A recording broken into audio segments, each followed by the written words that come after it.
Hello po, good morning posting lahat. Welcome back na posting YouTube channel. For today's video, isang tanong naman po natin pong subscriber, natin pong sasagutin. Ito'y galing po kay Crystal May Kumlat. Shout out po sa dyan, kaibigan. Ang kanya pong tanong ay, ano daw po ang posibleng nangyari sa kanyang inahing baboy? Hindi po nanganak, pero nalabas po na kulay brown na secretion na may halong itim. So kayo po ay mahilig po sa palaga ng mga baboy o kahit anong hayop pang kabuhayang pagkultura, mag-subscribe lang kayo sa aking YouTube channel, Ryan Patinio Agri Farming, Family and Kitchen Adventures. Ngayong araw po mga kaibigan, atin pong pag-uusapan yung buntis nating inahing baboy na malapit na pong manganak. Dapat talaga, kapag yung ating mga inahing baboy po ay nagbubuntis na po mga kaibigan, atin po siyang uobserbahan. Pagdating po ng 75 days pataas, dapat araw-araw natin kapain yung kanyang tiyan. Nang sa ganun, atin pong malaman kung gumagalaw na ba yung biik o hindi. Kasi, mula 75 days onwards, yan na po simula yung tinatawag na quickening o yung paggalaw po ng mga biik doon po sa loob ng tiyan ng mga inahing baboy. Kasi po, kapag atin po yung kinapa at saka nakapa po natin yung mga biik na gumagalaw, isa lang pong ibig sabihin yan. 100% na buntis yung inahing baboy nyo at saka 100% na buhay po yung mga biik po doon po sa loob ng kanyang tiyan.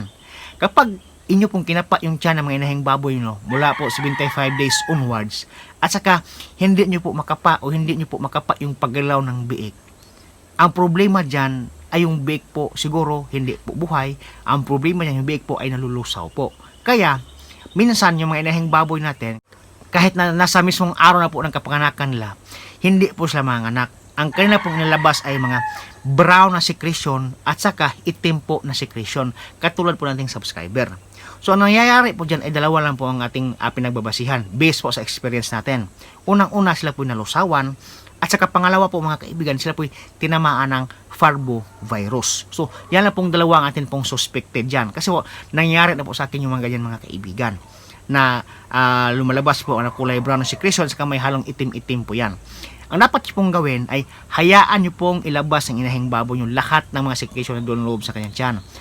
Huwag nyo po siyang reserbuhin, huwag nyo munang pakainin, pero dapat mayroon kayong auto-drinker para anytime makainom siya ng tubig. Di po kakain yung mga inahing baboy sa mga panahon na yan kasi po stress po sila.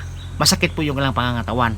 Ngayon, pagkatapos po silang mag-discharge sa mga itim-itim at mga brown na secretion, pwede nyo pong turukan ng Rubipin strip para po ma-prevent natin yung further infection. And then, after 5 days mga kaibigan, pataas, posible na pong maglandi yung mga inahing baboy nyo. I-detect nyo po yung araw kung kailan po sila mag-standing heat para po, pwede na po silang mapabulugang uli. Kahit na hindi po kayo nakapag-inject ng parvo vaccine, ay pwede po yan. Kasi po, yung parvovirus ay kasama na pong namatay doon po sa mga secretion na inalabas po natin mga inahing baboy. Yan po ay based na po sa aking experience kasi po nangyari po sa akin yan na 5 days after akin pong pinabulugan, sila po nagbuntis ng 12 piglets po mga kaibigan at saka successful po niyang pinapanganak sa araw mismo ng kanyang kapanganakan. So yan po ating vlog ngayon at maraming salamat po sa inyong panonood.